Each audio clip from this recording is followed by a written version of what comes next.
Pelos milhares de quilômetros das estradas brasileiras, passa quase tudo que a população necessita, conforme pudemos até há pouco perceber durante a greve, a paralisação dos caminhoneiros.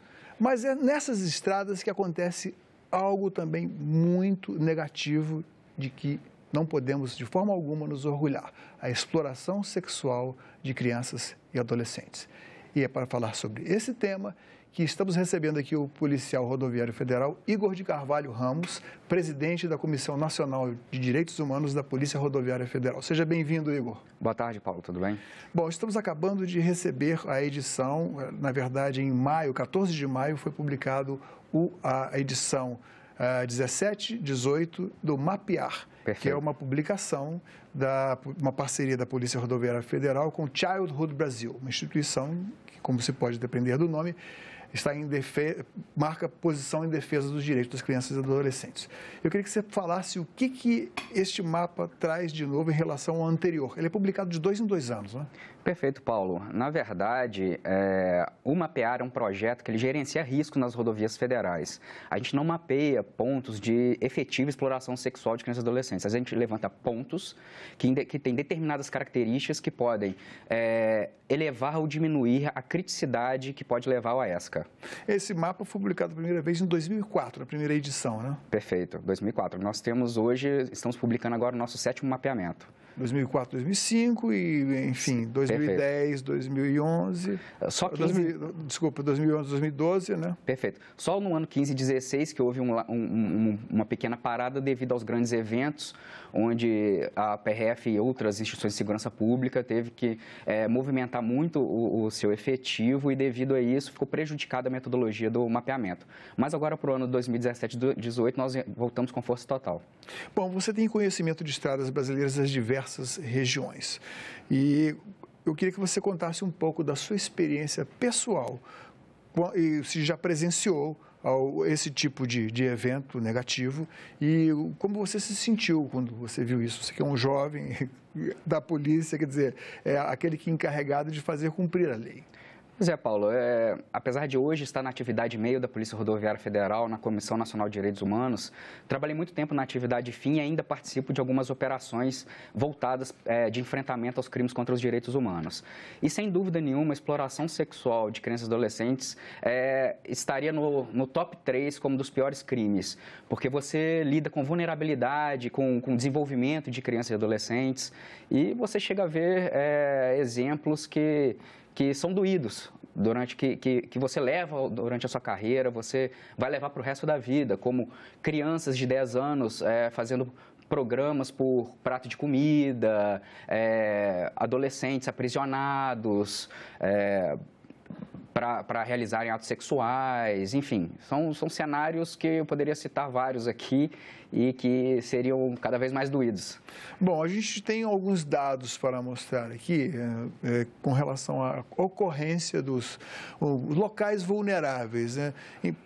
Eu acho que até é lógico a gente pensar que em posto de combustível é o mais vulnerável, porque quando a gente passa na estrada de noite, em geral, as pessoas não estão mais os veículos não estão mais circulando à noite nas estradas, né? Por conta de segurança, né? Você vê que ficam todos encostados. É um ponto de congestionamento. Bares e casas de show, né? Temos aqui postos de combustíveis, essa escala tem 900 postos de combustível. Bom, que significado tem esse gráfico aqui? Você pode traduzir ele melhor? Paulo, significa o seguinte, porque quando a gente faz o levantamento de pontos vulneráveis, a gente procura algumas características. E a PRF, quando a gente começou a qualificar os pontos em críticos, alto risco, médio risco e baixo risco, a gente procurou características de pontos que podiam levar à vulnerabilidade à exploração sexual de crianças e adolescentes. E algumas características são aglomeração de motoristas profissionais, pouso noturno desses motoristas profissionais, mas vale lembrar, Paulo, que não é um problema relacionado à categoria. mas são pessoas que estão naquele momento transitando na rodovia. E por isso que é uma das características uma aglomeração para pouso noturno de motoristas profissionais. É porque existe uma certa tendência generalizada de achar que o motorista de caminhão é aquele que vai colocar lá na boleia lá uma criança, uma adolescente para, sei lá, pernoitar ou fazer sexo com ela, né? Não, quer dizer, não existe essa caracterização. Não é essa caracterização. Não é que não ocorra, mas enfim, exatamente. Não é justo você considerar que todo motorista, ou que a maioria dos motoristas de caminhão cometem esse tipo de crime, né? Exatamente. É porque nas rodovias federais, o principal público-alvo das rodovias federais são os motoristas profissionais. E, normalmente, quem está relacionado com pouso noturno em postos de combustível são esses motoristas profissionais. Não significa, de forma alguma, que são todos que fazem isso. Mas são os principais consumidores desse crime, sem dúvida. Bom, a segurança do cidadão nos estados, ela compete à Secretaria de Segurança e à Polícia Militar no caráter ostensivo e à Polícia Civil mais no caráter investigativo. Como é que funciona a tabelinha, como deveria funcionar a parceria, melhor dizendo, entre a Polícia Rodoviária Federal, que está lá na estrada, e o policial militar, que pertence, está sob a orientação do governo do Estado, Secretaria de Segurança? Na verdade, a PRF, como você muito bem disse, Paulo, ela faz parte de uma engrenagem, né? Ela faz parte da rede de enfrentamento aos crimes contra os direitos humanos. E para a engrenagem funcionar como um todo, várias outras instituições têm que participar. A PRF, quando encontra um caso de exploração sexual de crianças e adolescentes, ela tem que chamar o Conselho Tutelar, CREAS, CRAS... Antes de chamar a Polícia Militar? Sem dúvida nenhuma, Paulo, porque é importante quando se envolve criança e adolescente você trazer para esse meio pessoas qualificadas para lidar com crianças e adolescentes. Pais, quando não são os abusadores, CREAS, CRAS, conselhos tutelares, para aí sim você fazer um encaminhamento à polícia judiciária. Aí, desculpa, você falou pais, quando estes não são os abusadores, que há a ocorrência também disso. Ocorre sim, Paulo. Relacionado ao abuso sexual, já se sabe que os principais abusadores estão dentro da própria casa. São pessoas de confiança da criança ou do adolescente, são pessoas que ela tem determinada confiança. Agora, antes de começar a entrevista, você tirava uma dúvida aqui, você deixava bem esclarecido que esse tipo de crime não tem nada a ver com pedofilia. Perfeito, Paulo. E por que, do ponto de vista jurídico, é melhor não encarar como pedofilia? Porque pedofilia, na verdade, é um problema de saúde pública. Pedofilia é uma doença. Nem todo pedófilo ele é um abusador, mas quando a gente coloca o crime como ligado à pedofilia, a gente diminui o crime para um problema de saúde pública, o que não é verdade. Muitos pedófilos que têm a doença da pedofilia, eles não chegam a cometer abusos. Por isso que tem que fazer essa diferenciação. Existem abusadores que não são pedófilos. Por isso que você falar que todo pedófilo é um abusador, isso também está equivocado. Agora, eu acho que, de qualquer maneira, o Estado, e aí não vai nenhuma crítica a vocês, que vocês já interferem ou tentam interferir no problema depois que ele acontece. Vocês não têm poder de prevenção, nem essa é a finalidade primeira de vocês. Mas o Estado falhou, porque se alguém alega que não tem um prato de comida... Eu também não acho que seja justificativa, mas por isso vai, entre aspas, oferecer esse tipo de contato humano degradante para uma filha ou um filho. O que você pensa disso? O problema da exploração sexual de crianças e adolescentes vai muito além de fatores sociais, fatores econômicos. Ele tem relação com fatores sociais, fatores culturais, mas também fatores econômicos, como você muito bem disse. Logicamente que para alguém chegar a oferecer uma criança ou adolescente para fins de exploração, mercantilizar o sexo de uma criança ou adolescente, logicamente que você imagina que ela esteja passando por alguma dificuldade. Nem sempre, porque senão esse crime também não ocorreria em famílias de classe alta, classe média, enfim. Isso ocorre também? Ocorre, sem dúvida nenhuma. Qual que é a conduta de vocês quando vocês recebem uma denúncia, se é que recebem, e o que frequência recebem, no sentido de interferir? Vocês primeiro vão, observam, ou vocês já têm poder para chegar e deter a pessoa? Não, sem dúvida. Caracterizado a exploração sexual de crianças e adolescentes, qualquer outro crime, a gente tem que agir de imediato. O ideal você tendo condições de estar junto de uma instituição como o Conselho Tutelar, o CRES, CRAS, que tem psicólogos, assistentes sociais, seria muito mais viável. Mas não é a realidade na atividade finalística da polícia. E hoje, como a Polícia Rodoviária Federal é a polícia que tem maior capilaridade no país, quando a gente está atuando, normalmente a gente atua sozinho. E a gente não pode deixar de atuar nesses casos.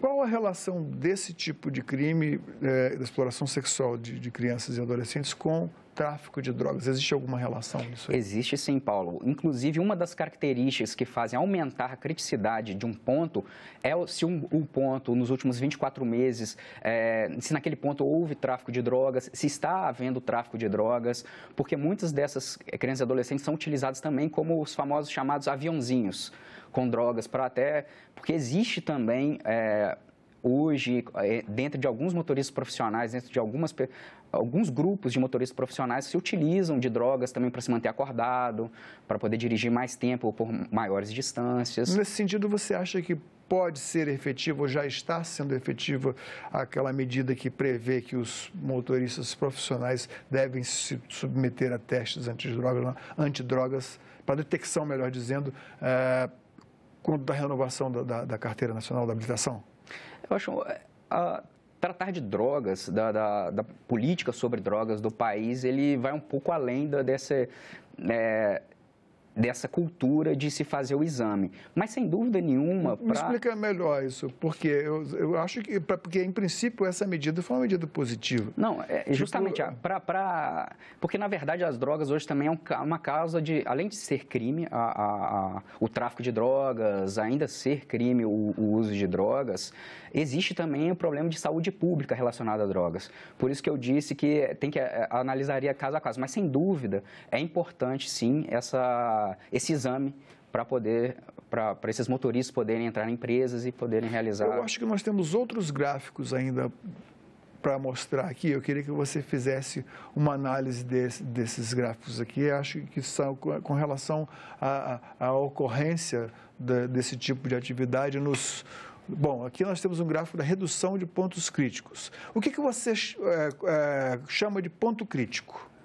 Ponto crítico são aqueles pontos que eles tiveram tantas características levantadas que levam à vulnerabilidade extrema. Ou seja, naquele ponto é muito provável que haja exploração sexual de crianças e adolescentes se não forem feitos levantamentos e atividades preventivas naqueles locais. Você coleta dados e transmite para as instituições fazerem esse mapa? É isso? Perfeito, é isso. Tá. O que significa você caracterizar um lugar como ponto crítico? O que você vai lá procurando observar? E quantas dessas características e quais são para você batizar com esse nome de ponto crítico? Tá, ok. São várias as perguntas que se fazem. Hoje a PRF tem um aplicativo, é o aplicativo Mapear, que a gente faz o levantamento desses pontos.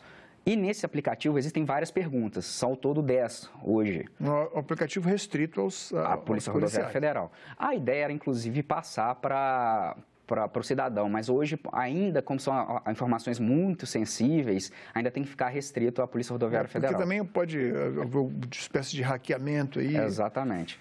Mas, enfim, e nessas perguntas se existe ou existiu tráfico de drogas no local, se existe prostituição de adultos no local, se o local é iluminado, se existe aglomeração de crianças no local e adolescentes, se existe aglomeração de motoristas para o pouso noturno. E quanto mais positivas essas respostas, maior vai se levando a criticidade, podendo chegar a crítico. Bom, você está numa cidade, numa rodovia, ou no posto da rodoviária, você recebe uma denúncia e vai até um determinado local. É frequente que vocês recebam denúncias? Sim, é frequente. E quem denuncia em geral?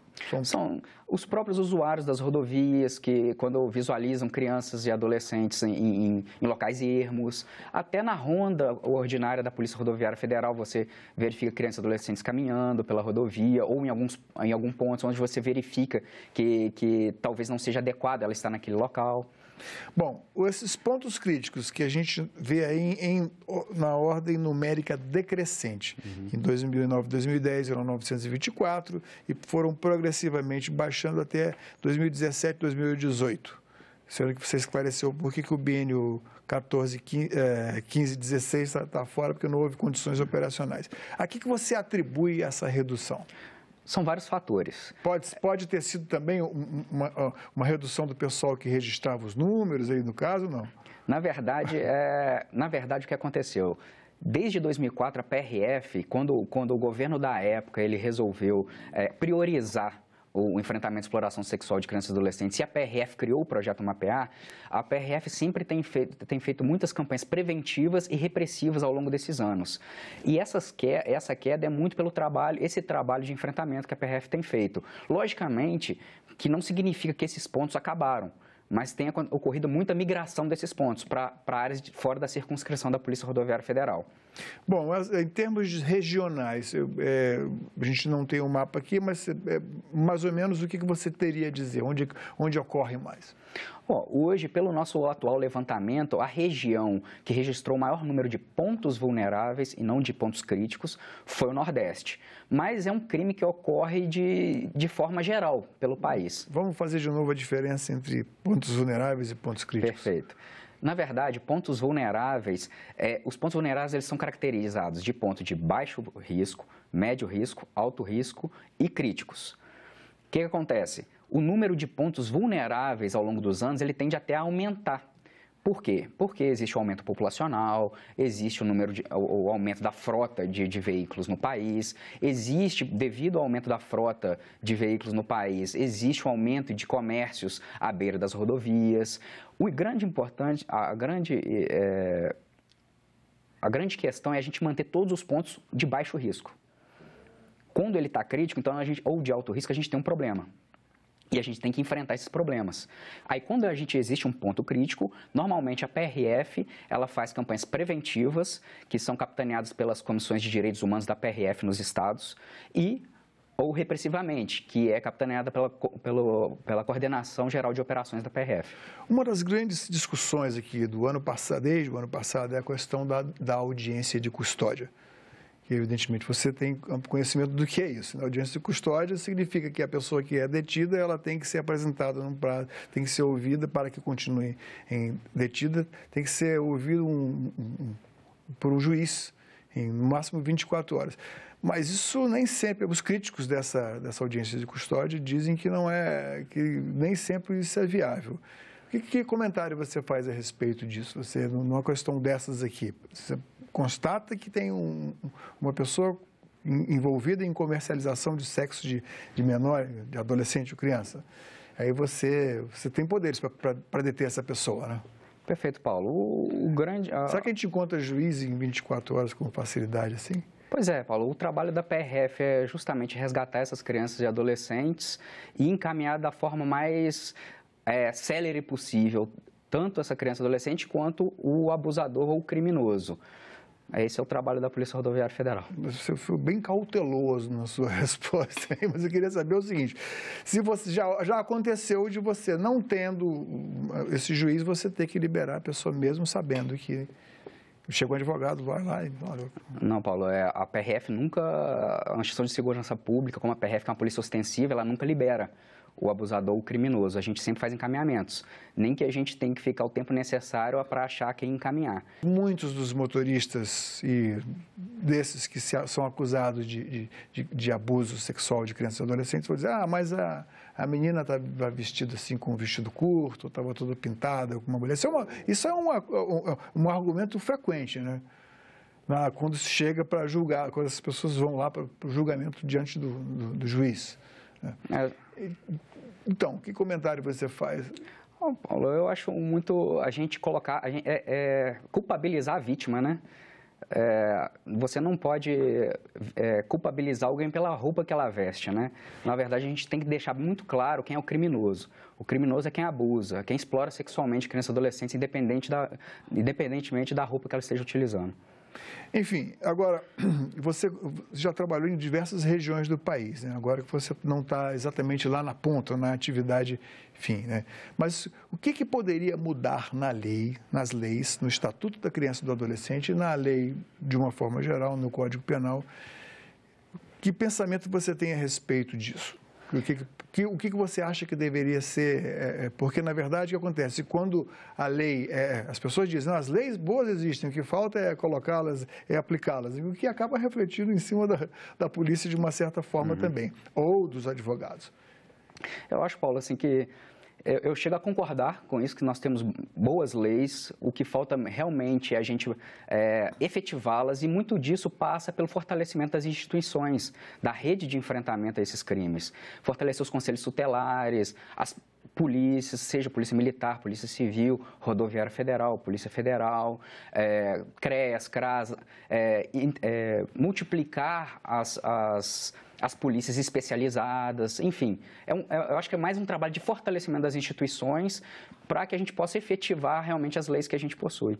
Bom, um dos argumentos para que fosse lançado, e agora já é lei, falta talvez apenas regulamentar, o Sistema Único de Segurança Pública, era a falta de entrosamento entre as polícias, porque a segurança pública, enfim, cabe, em última análise, pela Constituição, às polícias a Secretaria de Segurança Pública dos Estados, tem as polícias estaduais, a polícia, uma outra divisão, a Polícia Militar, a outra a Polícia Civil, a Polícia Rodoviária Federal, uma outra instituição, assim como a Polícia Federal, cada uma dentro de suas atribuições.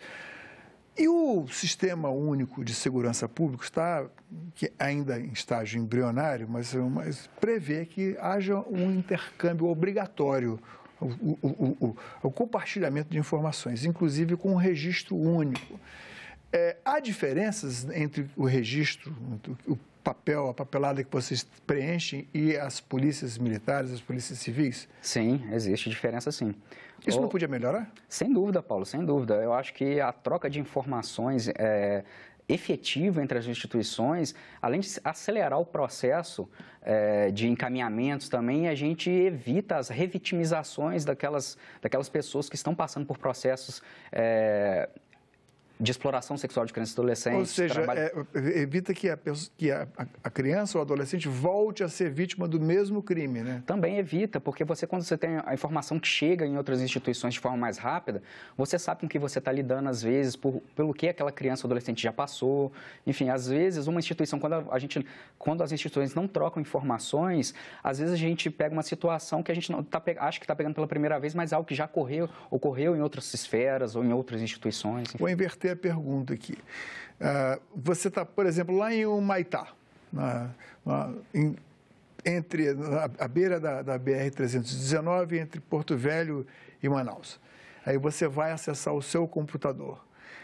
Você tem condições de verificar, ou você é alimentado com dados, se você faz uma pesquisa, se aquela pessoa já cometeu um crime anteriormente? Na verdade, hoje já existe o aplicativo chamado Sinesp Cidadão. Ele é um aplicativo que você pode abaixar da rede mesmo e qualquer cidadão pode ter. Nele você pode consultar pessoas e veículos, inclusive. Se existe algum registro de roubo e furto de um veículo, se alguma pessoa já cometeu um crime ou não. Esse aplicativo é liberado a todos os cidadãos e ele tem essas informações. Ok, Igor, mais uma vez, muito obrigado pela sua presença aqui no nosso programa. Um bom trabalho. Obrigado, Paulo. Boa tarde. Para ver de novo ou baixar uma cópia deste ou de qualquer outro programa da TV Senado, acesse senado.leg.br/TV ou o nosso canal no YouTube.